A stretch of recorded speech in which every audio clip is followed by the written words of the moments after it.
के अंदर अब युद्ध विराम होना चाहिए और युद्ध विराम में भारत भूमिका निभा सकता है। मतलब यूरोप अब भारत को मध्यस्थ के रूप में देख रहा है और वो बकायदा जयशंकर साहब का नाम उन्होंने इस बात के लिए लिया कि जब जयशंकर साहब ने इस पूरी स्थिति में भारत के विदेश मंत्रालय ने अपने जहाज वहां से पार करवा लिए, इसका मतलब भारत अमेरिका से रशियन तेल खरीदने के लिए मनवा लिया और दूसरा ईरान से अपने जहाज निकलवा लिया।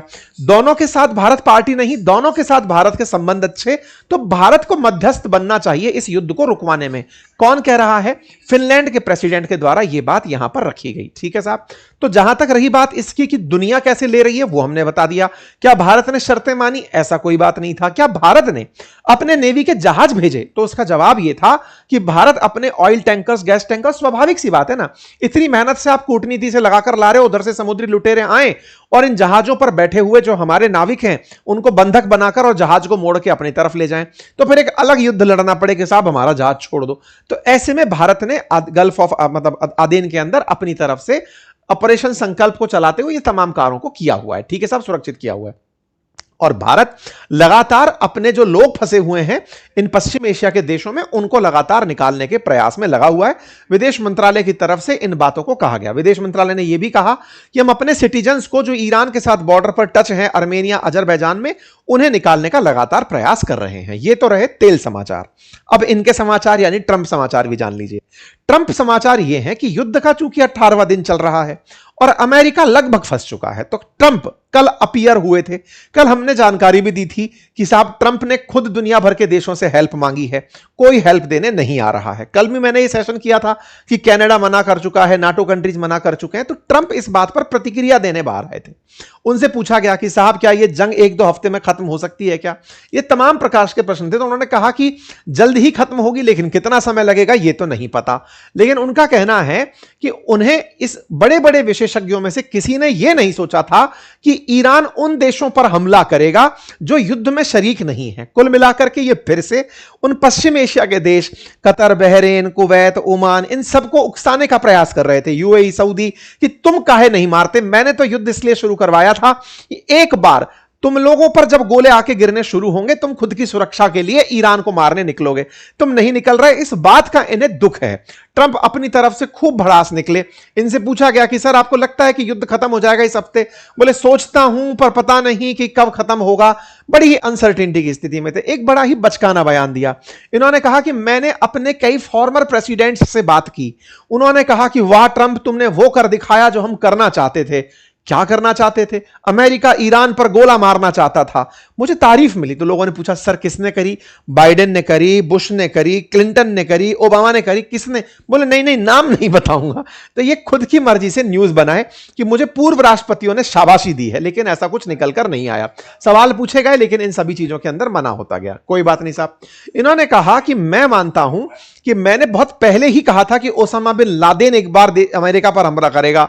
मुझे पता था कि स्ट्रेट ऑफ हॉर्मुज को ये लोग वेपन बनाएंगे। ये लोग बड़े इंटेलिजेंट हैं, इन लोगों का आईक्यू बहुत अच्छा है। इन्होंने कहा कि ये पूरी तरह से ईरान वाले एक बड़ा चेस का गेम खेल रहे हैं। It's a very high level chance, the highest. I am dealing with very smart players, these are smart people, they don't get these otherwise. When you deal with some of these people you know who you are dealing with, high level intellect, high, very high IQ people। क्यों? क्योंकि इन्हें लगा था कि इतनी मार कुटाई खाने के बाद वो लोग सरेंडर करने की स्थिति में आ जाएंगे कि सर अब हम युद्ध नहीं लड़ेंगे, अब आप रहने दीजिए, आपको जो करना है करने दीजिए। लेकिन उन्होंने अमेरिका को वहां घेर कर मारा जहां पानी कम था, यानी स्ट्रेट ऑफ हॉर्मुज में। ठीक है, ऐसा क्यों बोल रहा हूं? क्योंकि इन्हें लगा था कि नाटो के अन्य सहयोगी इस बात के लिए आगे आएंगे कि अमेरिका युद्ध में गया है तो चलो हम चलते हैं। अमेरिका यह भूल गया था कि नाटो का जो अनुच्छेद 5 है उसके अंदर यह लिखा गया है कि अगर किसी देश पर हमला होता है तो हम सब साथ आएंगे, ना कि ये कि कोई देश दूसरे देश पर हमला करने जाएगा तो हम सब साथ जाएंगे। दोनों में अंतर है। ट्रंप इस गलतफहमी में रह गए तो इन्होंने नाटो की दुहाई दे डाली और इन्होंने कहा कि दुनिया के देशों ने, नाटो के कंट्रीज ने जो इतनी कम सहयोग देकर के नाटो को सरवाइव करा रहे हैं, अमेरिका ट्रिलियंस ऑफ डॉलर खर्च करता है। मैं तो पहले कहता ही था कि एक दिन अमेरिका को यह सोचने पर विवश होना पड़ेगा कि नाटो में अमेरिका औरों की मदद करता है या अमेरिका की ये लोग मदद करते हैं। मैंने दिखा दिया कि अमेरिका की कोई मदद नहीं करता। अबे हर बार तुम युद्ध करने जाते हो, कोई यूरोपियन देश युद्ध करने नहीं जाता है। हर बार तुम युद्ध में घुस जाते हो और तो और तुम उनको लूट लेते हो। खैर, इसका भाई साहब खूब गजब तरीके से मीम बना, खूब बढ़िया तरीके से इसके रील्स बने।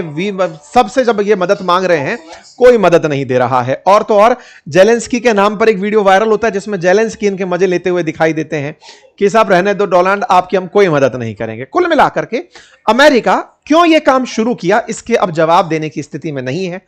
दुनिया के बहुत से युद्ध इन्होंने लड़े होंगे, चाहे इराक वॉर हो, अफगानिस्तान हो, अक्सर वहां ये जवाब नहीं दे पाते थे, लेकिन पहली बार ये इस मामले में भी आकर फंसते हुए दिखाई दे रहे हैं। इनके सीनेटर्स फंसते हुए दिखाई दे रहे हैं।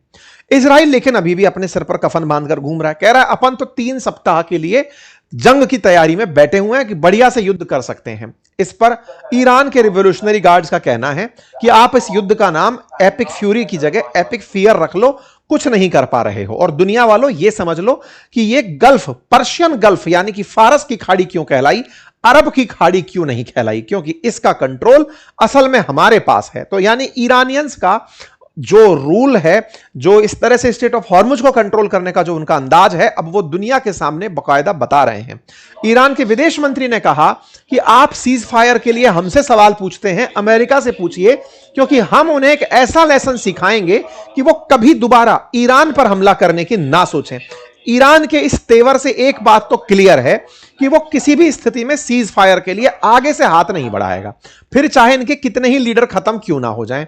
आपको अभी थोड़ी देर पहले एक खबर चल रही है कि इजराइल ने इनके IRGC के हेड को मार दिया है। इनका कहना है कि तुमको जिसको मारना है मार दो, मोज़ैक सिस्टम पे सिस्टम है, जिसको मारोगे अगला आदमी तैयार है, वो अगला युद्ध लड़ने के लिए तैयार हो जाएगा। कुल मिलाकर ईरान ने लेसन सिखाने की सोच लिया है। देखते हैं आगे क्या होता है।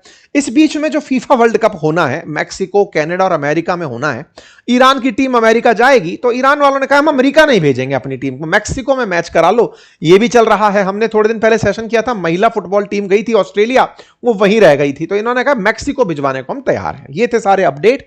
आपको क्या लगता है इस पूरे खेल में कौन जीत रहा है, कौन हार रहा है, कमेंट में बताइए। जानकारी पसंद आई है तो साथियों से साझा करिए, चैनल पर नए हैं तो सब्सक्राइब कर लीजिए। और हां, इस रविवार सुबह 11 बजे एक फ्री वेबिनार रखी गई है। उस फ्री वेबिनार को ज्वाइन करने के लिए लिंक कमेंट बॉक्स में पिन किया गया है।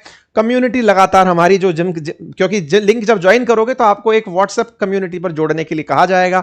आप जब उसको क्लिक करके ज्वाइन करेंगे, अगर आप नहीं कर पा रहे हैं बाय एनी चांस, तो प्रतीक्षा करें, कल फिर से ट्राई कर लीजिएगा। कम्युनिटीज लगातार भरती जा रही हैं। आपको क्लास का लिंक उन कम्युनिटीज में दे दिया जाएगा। आप तब जाकर रविवार के दिन ऑटोमेटिक दिए गए इंस्ट्रक्शन को फॉलो करते हुए उन क्लासेस को ज्वाइन कर पाएंगे। ठीक है साहब, बहुत बहुत धन्यवाद। अपना ख्याल रखें।